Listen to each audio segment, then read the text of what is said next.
Nursing একটা স্বাধীন পেশা, এদের কার্যক্রম সম্পূর্ণ আলাদাভাবে পরিচালিত হয়। কিন্তু এখন যদি আমাদেরকে অন্য একটা অধিদপ্তরের সাথে একীভূত করা হয় তাহলে আমাদের স্বকীয়তা নষ্ট হচ্ছে। এর প্রতিবাদে আমরা আজকে Bangladesh nurses association, Bangladesh diploma graduate nursing society এবং বাংলাদেশ মিডওয়াইফারি সোসাইটি সহকারে বাংলাদেশের সর্বস্তরের নার্সরা আজকে রাস্তায় নেমেছি। আমরা চাই না আমাদের পেশার ক্ষতি করে, রোগীদের ক্ষতি করে রাস্তায় আসতে।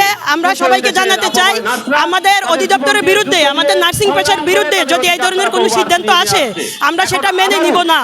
আজকে আমরা শান্তিপূর্ণভাবে সবাইকে জানাতে চাচ্ছি, যদি ভবিষ্যতে আমাদের দাবি মানা না হয় তাহলে আমরা আরো কঠোর কর্মসূচিতে যাব। আমরা চাই সবাই আমাদের দাবি মেনে নেবেন। আমাদের পেশাকে যে স্বকীয় পেশা তার স্বকীয়তা বজায় থাকবে। আমরা এখন যেভাবে পরিচালিত হচ্ছি আমরা ওইভাবেই থাকতে চাই।